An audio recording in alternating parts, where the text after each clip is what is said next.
आज वो practically implement हो रहा है।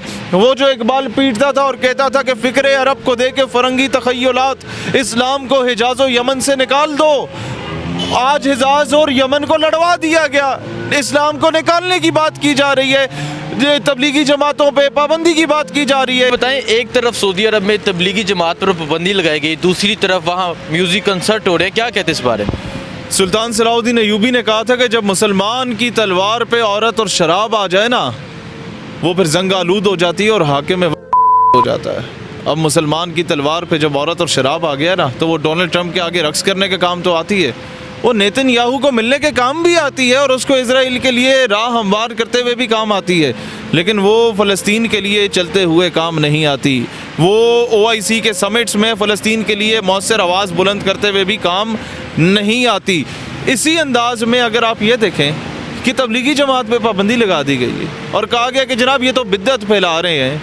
भाई तुसी जड़े आगे थे कंजर नचा रहे हो, वो बड़ी नेकी दा काम है।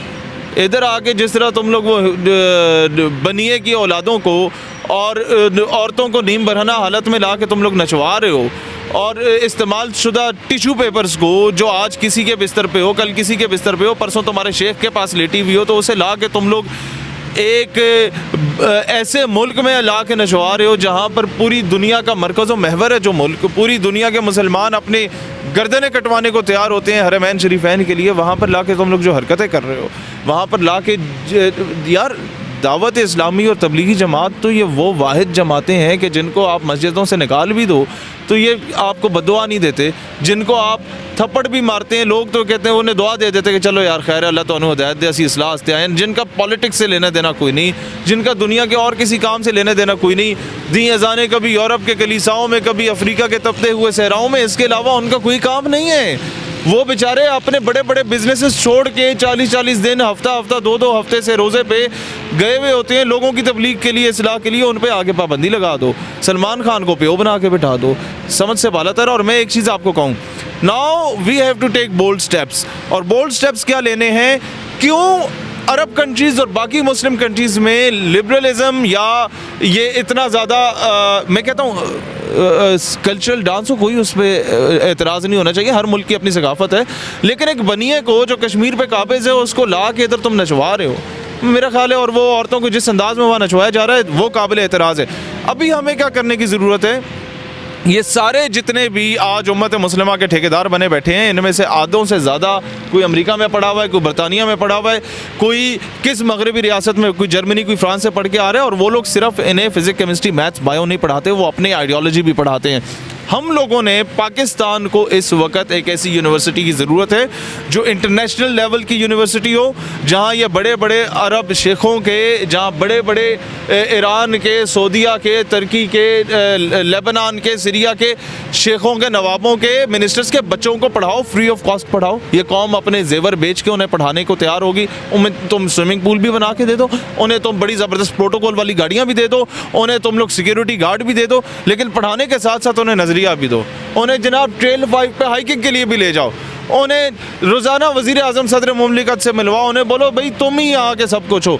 लेकिन आप अगर ये तरबियत कर जाएं उनकी, तो 20 साल के बाद वो जो शेखों के बच्चे हैं उन्होंने हाकिम वक्त बनना है और उम्मत की क़यादत उनके हाथ में होगी, और तब हम कोई बंदे का पुत्र इस्लामिक कंट्रीज़ को दे पाएंगे कि हाँ ये लोग हैं जिनका दिल कश्मीर के लिए दुखता है, ये लोग हैं जो मोदी की दलाली नहीं करेंगे, ये लोग हैं जो इजराइल की दलाली नहीं करेंगे, ये लोग हैं जो अमेरिका के बूट पॉलिश नहीं करेंगे, ये लोग हैं जो अगर एड देनी होगी तो ट्रम्प की बेगम को नहीं देंगे जो आदि के वहाँ पहुंची होती है, वो एड देंगे तो पैलेस्टाइन को देंगे, वो एड देंगे तो सीरिया, लिबिया, लेबनान को देंगे।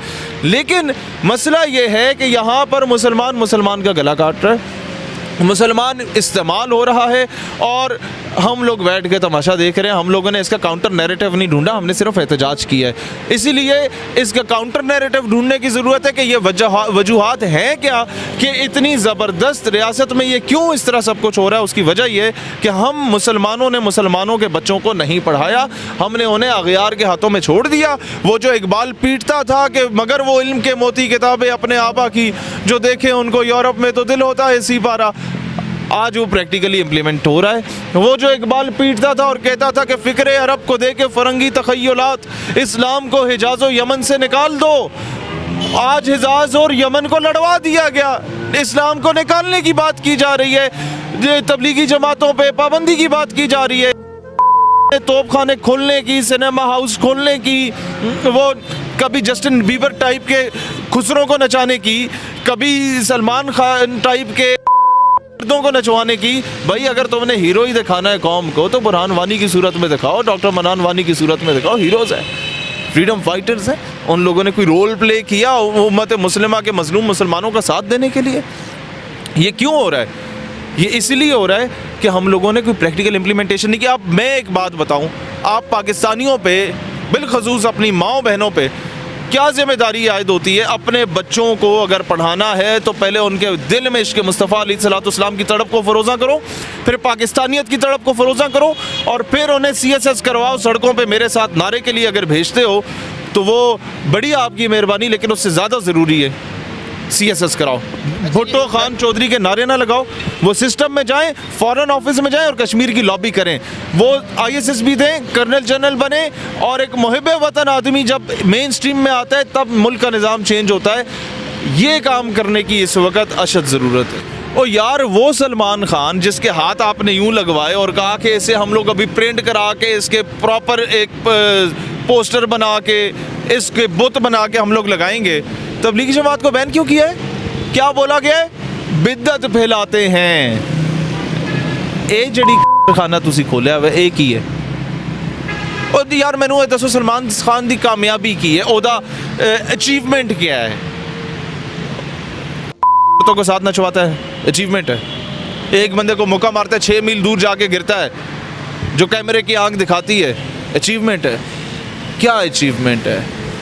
या ये अचीवमेंट है कि अपने आप को 70 साल हो गए हैं, ये हिंदुस्तानी प्रूव करते करते बेचारा मर जाएगा जब तक तिरंगे में दफन नहीं होगा। ये अचीवमेंट है कि उसे आज भी हिंदुस्तानी आके बनिए RSS और शिवसेना और आर्य समाज के संगठन के शुद्धि के लोग आके कहते हैं, ये गंदे बनिए कहते हैं कि जनाब तुम तो हिंदुस्तानी हो नहीं, पाकिस्तान दफ़ा हो, जो तुम लोग तो मुसलमान हो।